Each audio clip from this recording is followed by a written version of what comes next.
Hello everyone, welcome back to Chemistry 27. So I am welcoming each one of you who is seeing this video. So my viewers, today's video is related to your exams, your board exams, as it is just 2 and 2.5, or for some boards 1.5 months away. So basically you will have your preparatory exam before your final exam. So that preparatory exam will give you an idea about the question paper and the marks distribution, as it is already told by your teacher. It must be told by your teacher that how the category will come and how the marks distribution will occur. So यहाँ पे जो बच्चों आज की जो video है वो मैं इस वीडियो की सीरीज़ जो है मैं आपको यहाँ पर प्रोवाइड कराऊंगी अपने चैनल पर, जिसमें chapter wise I will give you revision. And revision means it is not the revision of the topic but the revision of the questions, जो कि क्वेश्चंस आपके बोर्ड के एग्ज़ाम के लिए बहुत ज़्यादा इंपॉर्टेंट है. एंड क्वेश्चन मीन्स जो टॉपिक आपके क्वेश्चन जनरेट कर सकते हैं, किस तरह से क्वेश्चन जनरेट कर सकते हैं. First I will tell you the topics, according to that आप उससे क्वेश्चन प्रिपेयर कर सकते हैं और मैं बाद में आपको क्वेश्चन देती हूँ. क्वेश्चन भी इस वीडियो के लास्ट में आपको मिलेगा. तो I am requesting you so कि आप वीडियो एंड तक ज़रूर देखिएगा. Okay, so the first chapter according to the NCERT syllabus is chemical reaction and equation. इसके अंदर देखिए पहला टॉपिक केमिकल रिएक्शन है, जो कि और उसके बाद केमिकल इक्वेशन है कि आपको बताना है कि केमिकल इक्वेशन क्या होती है. तो in some cases it can be asked कि केमिकल इक्वेशन को डिफाइन करने के लिए आपको दे सकता है. तो आप एक एग्जाम्पल लिखकर आप केमिकल इक्वेशन के बारे में बता दोगे. ठीक है. अब बैलेंसिंग इक्वेशन, यहाँ पे बैलेंसिंग का मेथड नहीं पूछेगा. They will give you a unbalanced equation and you have to balance the equation. अब इसकी प्रैक्टिस करना बहुत ज़्यादा ज़रूरी है. आपको वो स्टेप्स फॉलो करने हैं और प्रैक्टिस करनी है. प्रीवियस ईयर पेपर से उठा के वो इक्वेशन ज़्यादा से ज़्यादा देखिए जो रिपीटेड हैं, और जो रिपीटेड हैं उन पे आप वर्क ऑन करिए. ठीक है. अब यहाँ पे जो टाइप्स ऑफ रिएक्शन आता है ना, that is very very important. They will give you equation and according to an equation that will be given in the paper. So वहाँ से उससे पूछेंगे कि आप इस इक्वेशन को देखकर ये बताइए कि ये कौन सा रिएक्शन है, या तो वो डायरेक्ट डिफिनेशन पूछ लेंगे. तो ये दोनों तरह से क्वेश्चन पूछा जा सकता है. तो जितने भी टाइप्स ऑफ रिएक्शन है उनके एग्जाम्पल्स आपको बहुत अच्छे से पढ़ने हैं और बिल्कुल रट्टा मार लेना है. मेरा एक सजेशन ये है कि जब भी आप चैप्टर को कंप्लीट करिए तो चैप्टर के लास्ट में एक स्टार नोट्स बनाइए. That was my way when I was preparing my boards. तो मैं लास्ट में एक नोट्स का वो बनाती थी जिसमें मैं शॉर्ट में अपने हिसाब से चीज़ों को लिखती थी कि जब मैं उसको रिवाइज करूँ तो मुझे उस टॉपिक का पूरा एक स्टोरी समझ में आ जाए कि मैंने ये चीज़ पढ़ी थी.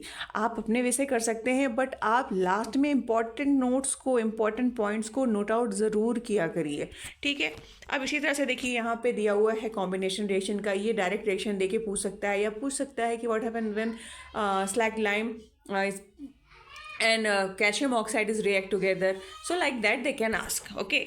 अब यहाँ पे टाइप्स ऑफ रिएक्शन में एक्सोथर्मिक रिएक्शन है. एक क्वेश्चन बहुत अच्छा है कि फोटोसिंथेसिस एक्सोथर्मिक रिएक्शन क्यों कहलाता है. तो आपको सबको पता है कि एक्सोथर्मिक क्यों कहलाता है, एक्सोथर्मिक रिएक्शन क्या होता है. तो आप उस डिफिनेशन के हिसाब से माइंड सेट करके आप देखेंगे कि वहाँ पे मेंशन किया हुआ है एनर्जी रिलीज हो रही है कि नहीं हो रही है. यहाँ पर आप एनर्जी दे रहे हैं या एनर्जी निकल रही है. According to that you can identify.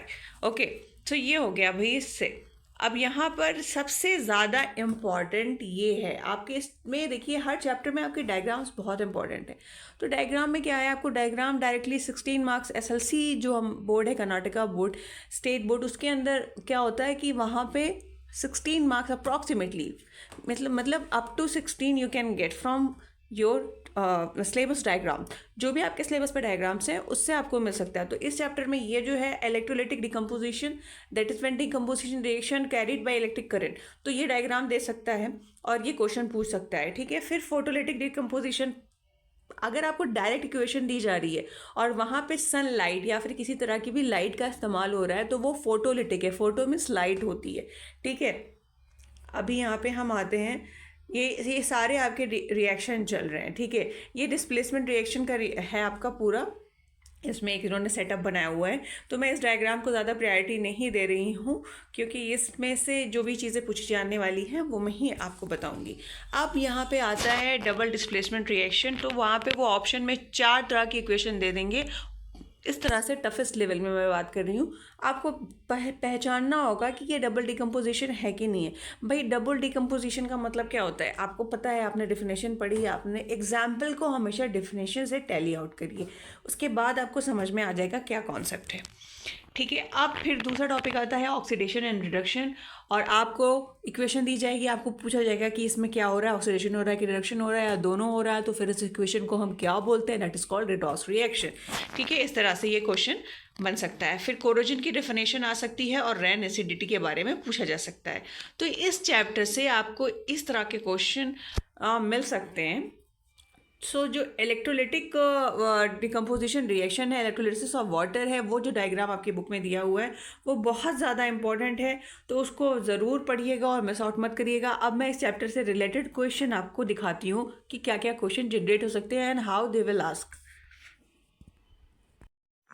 Okay बच्चों, चलिए ये बात कर लेते हैं इंपॉर्टेंट क्वेश्चंस की कि किस तरह के क्वेश्चन पूछे जा सकते हैं। तो यहाँ पे मैंने शॉर्ट आंसर टाइप क्वेश्चंस को किया है। देखिए ऑब्जेक्टिव क्वेश्चंस आपकी बुक के लास्ट में जितने भी दिए हुए हैं, आपके पास बहुत से रिपीटेड क्वेश्चन का मेरे हिसाब से PDF होना चाहिए। You can search this PDF on Google, you can easily find it out और आप उससे प्रैक्टिस कर सकते हैं। ठीक है, अब यहाँ पे शॉर्ट आंसर टाइप क्वेश्चन है कि right the balance chemical equation of the following reaction and identify the type of reaction in each case.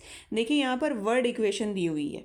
ठीक है, वर्ड इक्वेशन को आपको कन्वर्ट करना है मॉलिक्यूलर फॉर्म में और आपको लिखनी है वहाँ पे केमिकल इक्वेशन, फिर बताना है कि कौन कौन सी यहाँ पर रिएक्शंस हो रही हैं। तो आप इसे स्क्रीनशॉट लेके प्रैक्टिस कर सकते हैं। ठीक है, मैं यहाँ पे आपको इसको बड़ा सा इसको ब्रॉड कर रही हूँ स्क्रीन को, you can see and take a screenshot for your practice. Okay, next second question है हमारा,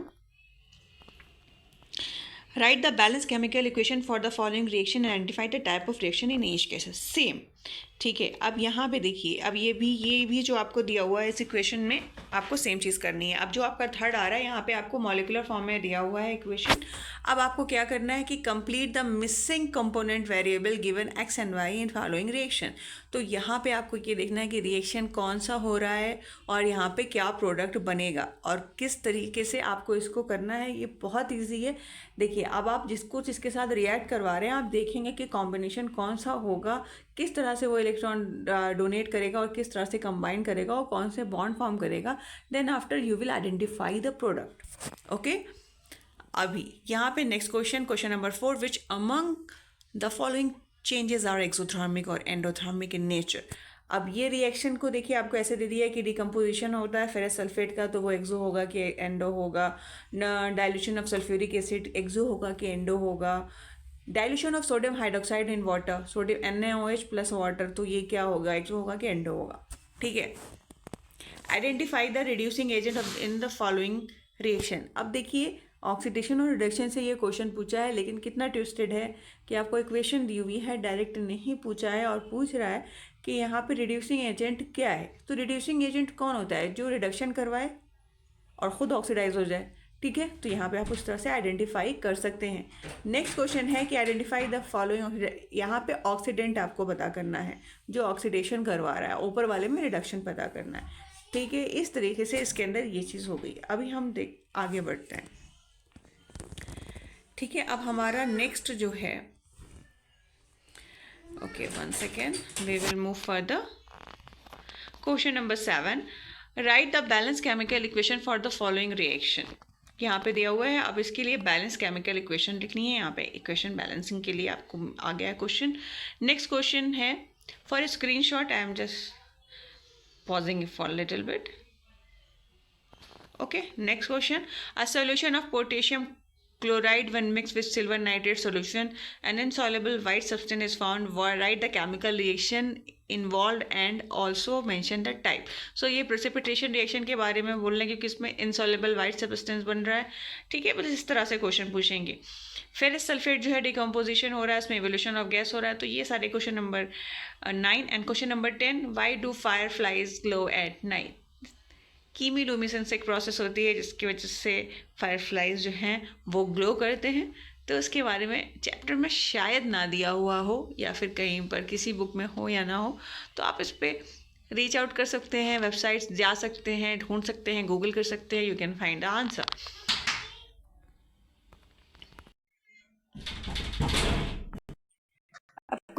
रीजनेबल क्वेश्चन भी पूछे जा सकते हैं, जैसे 11th क्वेश्चन आपको पूछ रहा है, ठीक है, क्या मतलब फर्मेंट हो रहा है, किस वजह से, क्या केमिकल एंड फिजिकल चेंज है, आपको बताना पड़ेगा।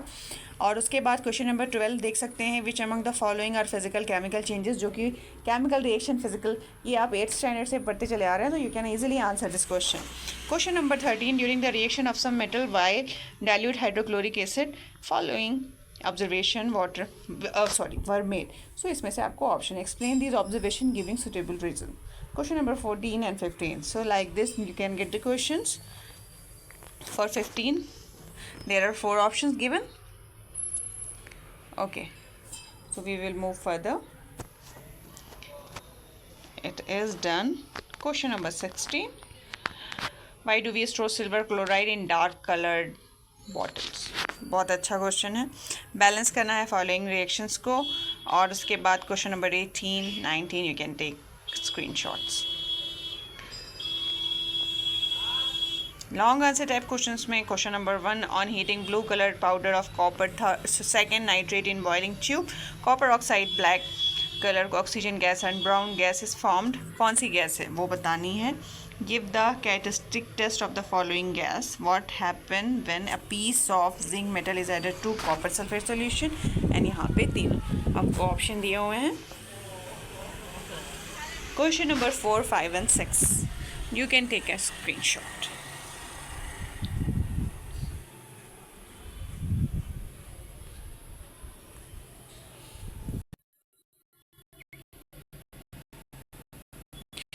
So इस चैप्टर से ये डायग्राम जिसकी मैं बात कर रही थी बहुत ज़्यादा इम्पोर्टेंट है, और इस चैप्टर से ये डायग्राम पूछा जाता है।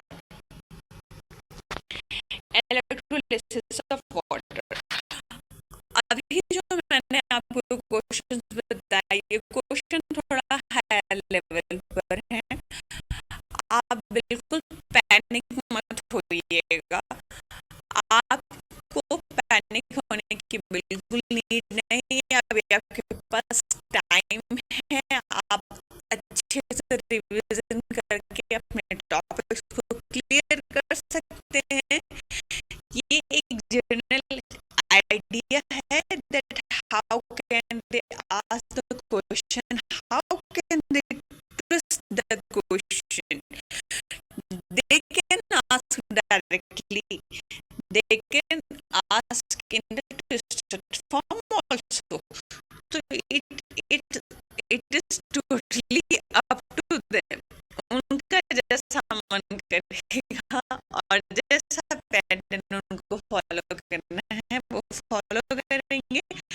सो I am suggesting you please go through your syllabus deeply and completely and see the heavy weightage chapters first, और उसके बाद देखिए कि किस तरीके से आप डायग्राम से मार्क्स गेन कर सकते हैं, ऑब्जेक्टिव से मार्क्स गेन कर सकते हैं। देखिए ऑब्जेक्टिव, सब्जेक्टिव एंड डायग्राम ये आपके 3 तरह के क्वेश्चन बनेंगे, और मैं आपको ये सजेस्ट करूँगी कि आप बिल्कुल भी प्रीवियस ईयर पेपर को मिस आउट मत करिएगा, वो बहुत ज़्यादा हेल्प करते हैं बोर्ड्स में, ठीक है। चाहे वो बच्चे SLC बोर्ड के हों, NCERT बोर्ड के हों, CBSE बोर्ड वाले यानी बच्चे, NCERT सिलेबस वाले बच्चे, CBSE बोर्ड के बच्चे, तो उनके लिए बहुत ज़्यादा, सबके लिए ये वीडियो हेल्पफुल है। आपको इस चैप्टर से इन सारे टॉपिक्स को बिल्कुल भी नहीं छोड़ना है, और इन सारे टॉपिक्स पे ज़्यादा से ज़्यादा क्वेश्चंस की प्रैक्टिस करनी है। होप सो ये वीडियो आपके लिए हेल्पफुल हो। Please do share in your groups, means in your friends, and it will definitely help you. If there is anything you want to ask, you can just do comment in comment box. Thank you so much. Keep watching.